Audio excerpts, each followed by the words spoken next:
connecting. We'll see. How's the morning been? It's been good. How's your morning been? It's good. All quiet here, which is good. Cold in New York. Yeah, it's cold here. All right, so we're live, and it's a 2 cup of coffee morning. Look at everyone joining. This is great. This is fun. Yeah, hello everyone. Feel free to write messages in the chat if you have any questions. But Scott and I will start here in a minute after we give a chance for everyone to come in. But yeah, excited to have everyone. Pumped to check this out. Thanks for the invite. Yeah, of course. I'm excited to ask you very hard hitting questions about Uber. And Can't wait. yeah, We're gonna nerd out on Marketplace. It's gonna be great. yeah. All right, a few more minutes. I'm going to put on Twitter that we're doing this, and hopefully all the folks show up. But look at all these people: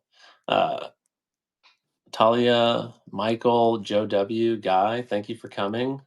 It's great to have you. All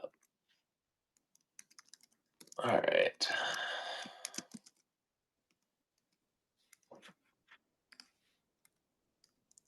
Thanks, Joe. Us too.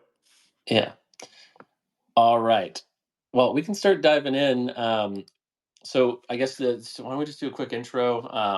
Scott, do you want to introduce yourself? I mean, you're the famous one. You've gone on 20 No, VC now and all of that. So I'm just me. why No. don't you go first, and then I'll All pop right, in. I'll go first. Welcome everyone.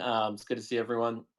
Colin Gardner. I guess self-proclaimed marketplace geek. I've been doing it for marketplaces on the operating side now for like 15 years, which is crazy, and I feel old. I also learned today that Waymo started 15 years ago today.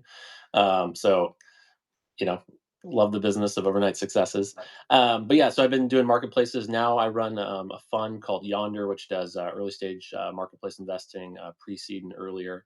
And then I also advise and consult marketplaces. I've worked with, I think, now 50 plus different marketplaces, seen it all, and write a newsletter called Marketplace Memo, which just sends out weekly news on marketplaces, and also try to do some long form content about the future of marketplaces. And maybe we'll talk about my last one, AI and marketplaces, and what that means. But Scott, when you take the floor? That sounds awesome. Can't wait. So I'm Scott, investor and advisor based in New York City. Joined Uber as employee number 99 a long time ago. Spent 6 years scaling that business. When I joined, we had about 10 cities. And when I left, we were doing about $10 billion in annual revenue. So it was an incredible ride. Loved the experience. And since then, I have been spending a lot of time thinking about marketplaces, what they are, what they should look like long term, and now just helping founders scale their businesses, and it's been really fun. Nice. Is there any kind of business that you particularly look for, like, or where you feel like you nail it? I think for me, it's really founder driven, right? Like I'm not one that pretends to know or have like an informed view of like, hey, this is going to be the next 10 or $50 billion company. I think like the best companies are sort of brought by the founder, and then it's my job to be able to help in whatever way that I can. So I think pattern matching is interesting. Some of the things that I think are particularly interesting right now is I think B2B marketplaces are super interesting. I think a lot of categories have been done in consumer, but in B2B, a lot of the payments are still offline. A lot of the flows are really manual. So I'm excited for how AI can kind of like speed up a lot of the transaction. I like vertical SaaS, particularly in like non-large TAM industries or unsexy industries. I love businesses. They don't always have to be sort of like venture scale. And those are the things that I kind of nerd out over. Nice. Yeah, I mean I know venture scale is such like a small niche, right? In the scheme of things, and there's like majority of every other business in the world is not venture capital. But yeah, well, we can talk about like maybe some of your time at Uber, which is I guess one of the most iconic Uber or VC backed businesses out there. Um, I guess like looking back on it, I'm really intrigued. Like when you first joined, was it obvious for you that it was going to be such a big success at the time? No, no. All right, well, And tell me about that. And anybody that says that they knew that Uber would be a 140 or 150 billion dollar company was lying, right? Like I think like the thing about this thing is you know that it's going to be an incredible company, and in that stage a lot of companies are binary. Either they'll go on to have great success or they'll die. But I think like beyond our wildest dreams, like yeah, like it'll be $100 billion company, but like the reality of getting there was just very hard. We were in 10 cities at the time. It was very small. It was very we were getting banned in every single city. There was a lot of sort of like questions about the business. Could we start with black cars and then move down market into UberX and Uber Pool? Could we sort of like scale the model in different cities across the US and globally versus different competition? Could we, finally get the unit economics sort of like under control and stop burning money left and right? There's a really popular chart that's gone around over the last week that's been like Uber's cash flow over time, and it looks great until you look at like the y-axis and you see like, oh wow, there's a lot of money that went into this thing. But I think for Uber it was, hey, like we're playing the game on the field and need to fight these competitors. But at the time I joined, my calculus was kind of simple. I was doing consulting at a big firm, and if I stayed there for a couple of years my MBA would be paid for. So I figured, hey, like if this goes well, maybe I'll be able to pay for business school. And if this doesn't go well, at least I'll have a good story to write on my application. So it was something I really wanted to do. But if you asked me like 10 years later, would we be looking at $100 billion company? I think that would have been hard for anybody to see.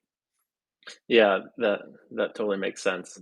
And I mean, I guess what got you like in the door though? I mean, like, it wasn't immediately obvious that it was going to be a success. Like what was the hook? Like what sold you on joining Uber? I think it was a couple of things. One, the people were just incredible. I truly believe that talent density is the most valuable asset and extremely rare. But when you're 23 and you join something and you look around and you see people that are brilliant left and right, that's an incredible sort of experience. And it's something that's easy to take for granted. Every conversation that I had with early folks there just kind of got me leaning in further and further. And then the other thing was just kind of a curiosity around the market. As a consultant, I was traveling every Monday and Thursday. And, I had a driver in Atlanta that would take me to the airport and drop me off. And sort of as I was going through the process, I was like, hey, like, what are you doing during your downtime? Like, is there a hole for something like this? And, the more like I kind of like pulled on the thread, it got really interesting. And then I think the third thing was the product experience was just exceptional, right? You pressed a button, you got a ride. This was 2011, 2012. It was still so early in like web. And I think in terms of like smartphone apps that it was just like a magical experience. And like, I didn't see any numbers. Like I had no idea how well the business was doing or, how much trouble was sort of like lurking inside. And like every startup is chaos. And I think just not knowing that helped make a good decision. Yeah, no, I mean, I look back at all the startups I joined, and almost your naivety is like to Yeah. your advantage by just looking over what is wrong and looking at what can go right in some very basic sense. I mean, I looked at 50 different startups, right? I was flying Oh out well, to San Francisco on the weekends and meeting a bunch of startups fairly early and nothing really clicked. And, you look back at that list now and, Uber was kind of like the one that really succeeded. But, I think it's a combination of sort of like blind luck, and sort of also, working hard. yeah, totally. I think if I recollect, my first interaction about Uber was in we lived in San Francisco for about 12 years until we moved to Austin here in 2017. But my wife rode a horse, and there was this woman that rode a horse there, and her boyfriend was at the barn as I was there too, and we were just talking, and I was like, "Oh, what do you do?" And he was like, "Oh, I work for this company, Uber." Is that Dom Naraducci? Oh, Yeah, and so very early engineer, and so we were just talking about it. And I'm like, "Oh, I got to go check this thing out." And so that was kind of like how I even just got like figured it out and like started using it, and then started losing engineers at every other company that I ever hired them for. So thanks Uber, but no, that sorry about it's that. Dom's a and I legend. yeah. Um, I just remember the first time using it, and, like, I do think that there was that magic moment, right? Like, where it just showed up. Yeah. Granted, the trip was very subsidized, so that was really awesome too at the time. But it was like, being in San Francisco in that moment was like a very unique time and place, to just be able to like take advantage of like those things like Airbnb, Uber that were popping up then. So yeah. Um, so question on like Uber. I mean, like a lot of times you hear this market by market playbook Mhm. from people. They're like, oh, the Uber model, this is how you should do it for your marketplace. Because I guess like we've heard a lot about what the successful model. But I'm intrigued to hear like what were the things that you guys tried that you would not recommend doing or that didn't work like Yeah. materially. I mean, I think that in terms of like the market launch playbook, there's been like a lot of interest in that. And, maybe if it's interesting to folks, I put something together on that at some point. Hmm. There were a lot of things that we got right in there, right? But like we were playing a very different game than I think a lot of other startups should be playing, right? Like we were operating in a really competitive market. If we didn't go, other people would go and sort of like go faster. Like just in the US alone, there was Lyft, there was Sidecar, there was Halo, and probably a few others that sort of I'm forgetting. So like we needed to go fast and sort of establish ourselves in markets very quickly. I think like if I were to look back on sort of the playbook and like some things that like we got wrong, I think that a lot of times we on the regulatory side, it was hard to know like should we go into this market, should we not go into this market in the early days, and there were a couple markets that we had to kind of like pull out of and then come back later to. But I think that that was hard, and then I think the other thing is just like the incentive spend on the driver side. It was a very competitive market, and sort of what I always tell people about Uber is like people think it's about riders, but actually it's about drivers. If you're a rider and you take 3 or 4 trips a month, or you're a very active person and you take 3 or 4 trips a week, that driver is probably doing 100 trips a week if they're really active. So, like the lifetime value of these drivers, if you can get them to stick, beyond 3 months or 90 days, is just very high. So I think understanding like what the things that you could do to lean into the driver experience more, and not rely so heavily on subsidies is like if I could wind back the clock, that would be something that I'd be more thoughtful about. I think Huh. that Lyft actually did a much better job early on in building like a driver community and having a relationship with the drivers than Uber did. And I think that that's something like I wish we could go back and do a little bit differently. That's interesting. I want to like pull on that thread Yeah. because I do think like subsidies or discounts or things like that for companies almost like gives you false product market fit, right? Yeah. Um, and I guess like the question I have for you is like there's I guess there's two sides of that coin. One is do you getting product market fit like signal from that, but are also you attenuating someone to using your product because they get it cheaply and then they can they get used to it. And so I guess that's the question. Do you think it served that purpose like successfully, or could you have gotten where you needed to be without it? I think for most companies, that is true, where you really know if you have product market fit when you pull off the subsidy, and Yeah. you see like what your retention curves look like. I think for Uber and ride sharing more broadly, there was just wild product market fit that does not exist in other categories, right? Like, to a Hmm. degree, like we had like chat GPT type product market fit where you would try a ride and, this would be so much better than like a taxi or like public transportation or like a live or sort of like other options. And, you would want to tell your friends immediately. Like the word of mouth was really strong. And I think that something like that is very rare. So like, yeah, Uber had to do the subsidies in order to compete and look at market share in like a given market, like a San Diego or a Denver or an Atlanta. And if the subsidies weren't there, like maybe Lyft would have caught up or the market would have equalized at like 50-50. But it was kind of like a prisoner's dilemma where Uber's raising a lot of money, Lyft's raising a lot of money, Didi, Grab. And it's like if everybody's raising a lot of money and you're kind of like preparing for nuclear war, like nobody's really going to pull back and be like, oh, like maybe we'll pull back incentives 30% and see what happens. But at a point in time, there was very heavy like price competition between Uber and Lyft where we would update our prices and Lyft would update their prices, right after. They'd scrape our website and understand like what the updates were in a given city. And, it would be like, okay, Lyft cut by 25%, we'd cut by a little more. And it would just be like a kind of like matching thing. I don't believe that on rides, people are checking like dollars and cents to like, this is 5% cheaper, this is 7% cheaper, and sort of making a decision on that. I think people make decisions based on sort of like price, if it's like more than like 10 or 20%, or Mm. based on like ETA. Yeah, I can see the ETA being like the thing that drives a lot of it, right? It's like you want the thing fast, Yeah. but it's like a marginal difference in dollars. Yeah. There was like so DoorDash when they went public, I remember looking at like their LTV curves, and I think one of the interesting things that they showed is like it doesn't you have to spend a lot to get people up on the usage curve for the Yeah. product, and then basically you can start pulling those subsidies away, and it's just really a marketing game to keep them going over time on it.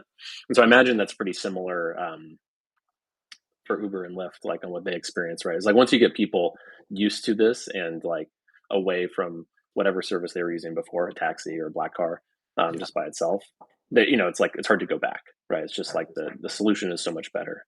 Um, but I guess touching on, you were there with when Uber Eats went live, and so like the first business you guys were in was rideshare, right? And then ultimately into Uber Eats. I think what were some of like the market differences between going like launching rideshare versus launching Uber Eats? I'm just really intrigued by that. Lot. We tried so many Yeah, different things on Eats that didn't work and then finally pivoted to a model that did. But, first, I think DoorDash is an incredible business. They executed like very well from the beginning and sort of like ran their playbook and sort of own a lot of the market in the US and have done like an incredible job. I think for Uber, there were a lot of things kind of going on that, lessened our focus sort of on Eats. But when Eats started, I believe that, it was similar to sort of thing in LA where you had 3 or 4 meals. They would buy like out inventory of like 100 sandwiches, 100 this, 100 that. They would assemble them in underneath like a parking garage, where like drivers would come and dispatch at like 11 a.m. to like 1 p.m. hour.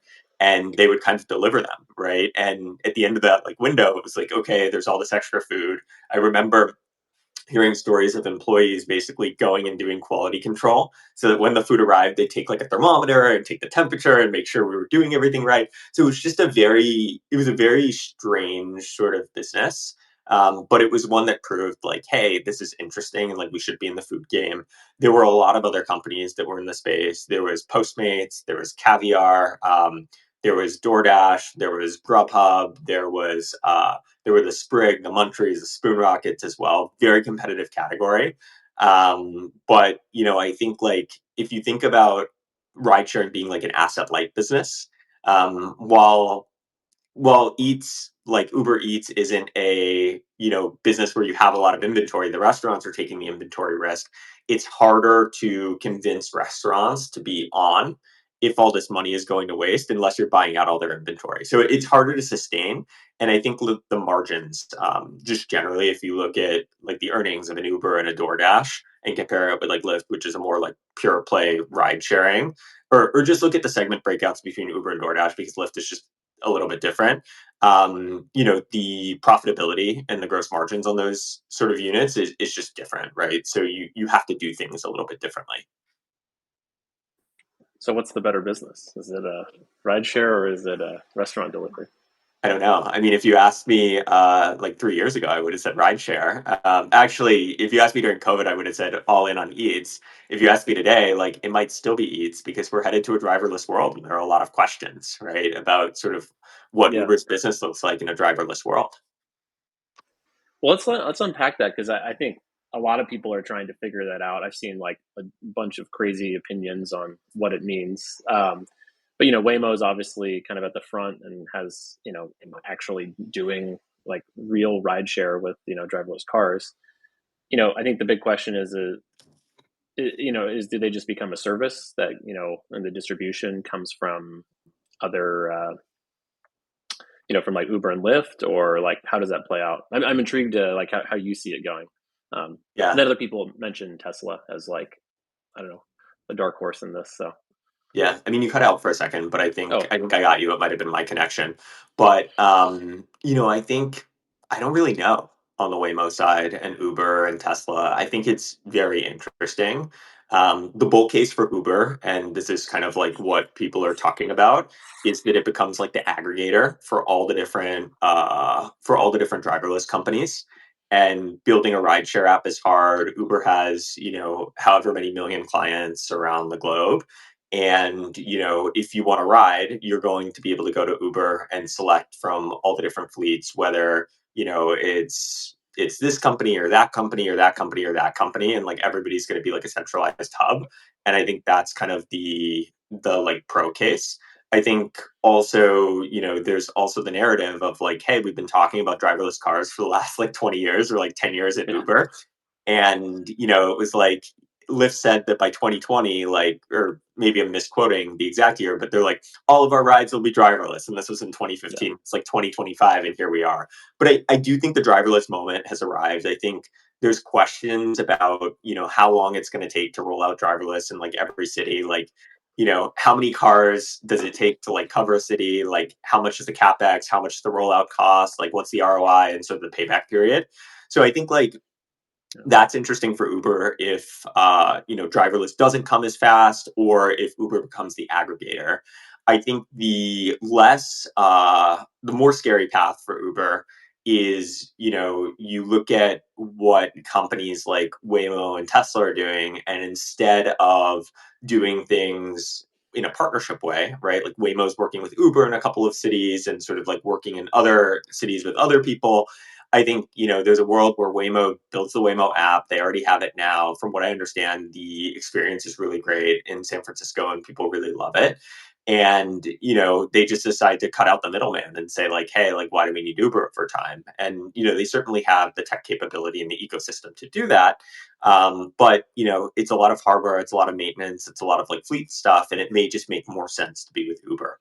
On the flip side, I think the elephant in the room is Tesla and sort of what Elon wants to do there. I think it's unclear, right? Like, I think that they've said that they want to run their own robo taxi network for a long time. I think yeah, that what's hard about what they do is they have FSD, and have done multiple like revs on that, and it's a very good product. But they're not used to like picking up passengers and sort of like pulling up and doing the door change, and I think that yeah, that's nuance. So those are some of the things I think about. I think the reality is like there's partnerships that probably make sense um, down the road, and like I think like one thing that I'm seeing a lot of right now is like, oh, does Amazon buy Lyft, or does Tesla buy Uber? Like maybe. I think that if Tesla were to buy Uber or Google were to buy Uber, I think something like that would be create like a super app.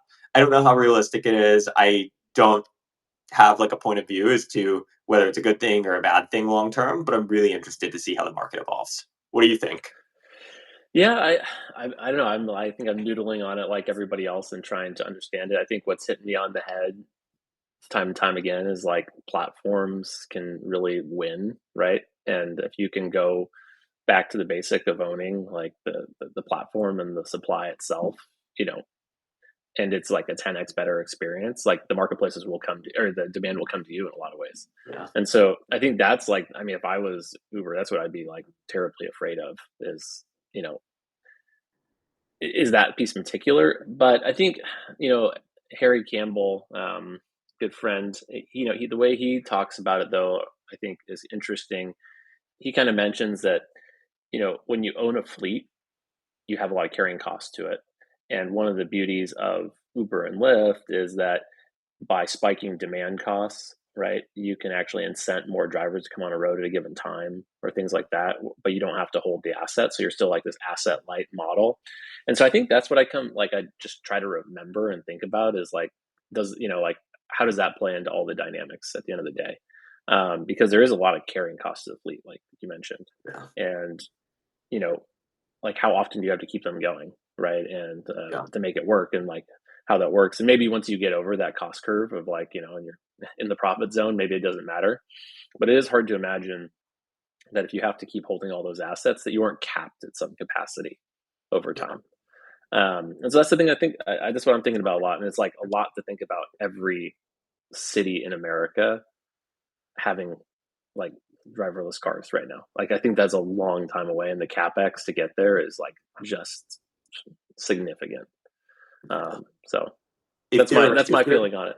if there are folks that are way sharp that have spent a lot of time in the Waymo or driverless space, would love to chat and spend some time Yeah, there. It's an area that I'm thinking about a lot, and I think it's very interesting.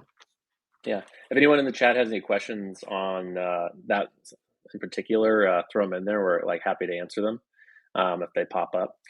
Um, I think if we'll give it a second, but if no one pops up any questions on that, we can move on. But I think you know, I guess at the heart of self-driving cars, right, is like AI, right, and like all of that. And so I think thinking hard about the future of marketplaces. One of the things I've been thinking about is like how AI and agents in particular kind of take over in marketplaces or like how they get involved. And it is interesting that, I think the last article I did on this was like, one of the things I hypothesize is that maybe the like AI agents become supply in the marketplaces. And it's funny is like, this is like a very rudimentary way of thinking about this, but like self-driving cars are essentially that, right? Like Yeah. they maybe is one of the best examples of the use cases of AI is like where it becomes the supply is self-driving cars already, and Uh, we're here. So, uh, um, I but mean, we anyway, made it. We made it 24 minutes without talking about AI agents in 2025, so I think that's a win. yeah. Well, I mean, let's dive into it. I think I'm intrigued to hear your take on. I think everyone's had a slightly different kind of opinion on it based on the type of marketplace they've worked in and understanding it. Some people think, it's just like a tool. Some people think that there's no network effect behind it. Some think it's actually a really novel consumer application. I just see like all kinds all over the board, and I don't know. I'm intrigued with your Uber experience, like where you see AI kind of netting out in the world of marketplaces.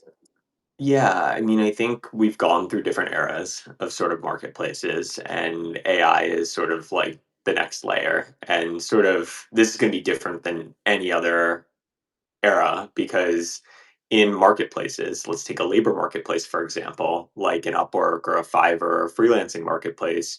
If you were the buyer, you'd say, hey, I need a deck done, or I need slides, or I need a thumbnail for my YouTube. Here are all the list of available people that I can buy from. And, you talk to a couple of them, you exchange message with them, and then you choose to hire somebody. And then a couple days later, you get something back, you put a review on it, and it's done. Now it's so interesting that a lot of these tasks very soon will be able to be done by agents, right? You might have Susie, an AI agent, or Alan, an AI agent that you contract with over like a Fiverr, right? Or some freelance equivalent. And instead of, giving them like an assignment and going like back and forth with them, you give them the context, you give them the brief, and then they kind of turn it around for you in like a couple of hours rather than a week or a couple of weeks. And I think that leads to a couple of things. One, when the compute cost comes down, it drops the cost on these freelancing services in a major way, and sort of expands the number of buyers for them. Instead of a deck design costing $1,000 or $2,000, maybe it costs $20, right? Like long term, Yeah, right? And I think that that's massively deflationary. But I think that also like there's a lot of human costs there too, and that's something like I'm thinking about too. The example that I like to think about, and I'd be curious to get your take, is there's been a commercial on for like Microsoft Copilot, and this isn't like a labor marketplace per se, but it's like a professional in like an office saying like, hey, like make that presentation in 30 seconds, and the presentation like the person puts in the prompt, the presentation gets yeah, made, the person smiles and like aces their presentation. But I think it's like that moment where we all fly too close to the sun, and a lot of these jobs are gone because of products like Copilot. So that's some of the stuff that like I'm thinking about. But I'd be curious, like I know you wrote a great piece on yeah, sort of like the AI marketplaces, how you're thinking about it as an investor and somebody that's really knowledgeable about the space. yeah. I think kind of what keeps hitting me over and over again, like to your point on the like that presentation making itself. It's like I think if you have very rote things that are very systematized, it works really well. But I guess even being increasingly reminded that like people that have novel information or like a story, like it's still what matters, right? Like it's just these tools are actually going to be, I think, upskilling and essentially expanding the production capability of people that are already great producers. And I think that's like where the economies of scale will come and the like returns will go to are more to individuals that are like really prolific and original thinkers. Like I think that's what I'm that keeps popping back in my head is that, for someone like me, for example, like somewhat creator slash investor, like all these different things, like I can actually do all those things pretty scalably now with AI. For example, for my newsletter, I've formatted a lot of it where I can just give it all the news I want and it spits out the format, right? And Oh, just being able to do that takes off out, like an hour of time, just like insane amount of amazing. time. And so I think about those things where I'm like, wow, I'm really excited about how AI can scale like our best thinkers and our best producers, and even make the average person more productive.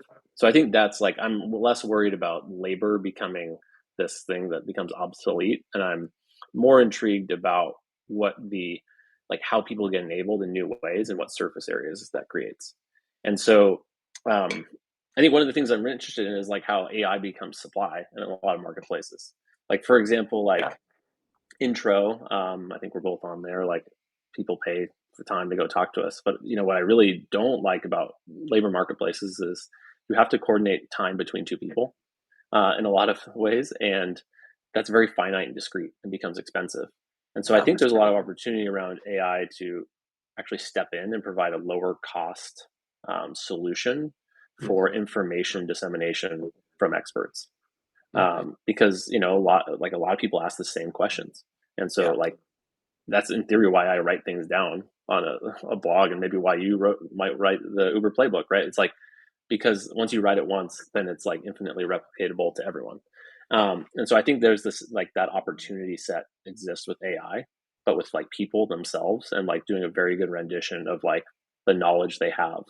And so that's what I'm really excited about. I think one similarity it strikes me in this, and to Uber and all of this is that I think everyone's like, oh, it's AI is so cheap. It's like all this. It's like well, actually under the hood, it's like very expensive to run, right? And so if you go back to our first thing we were talking about of subsidies, right?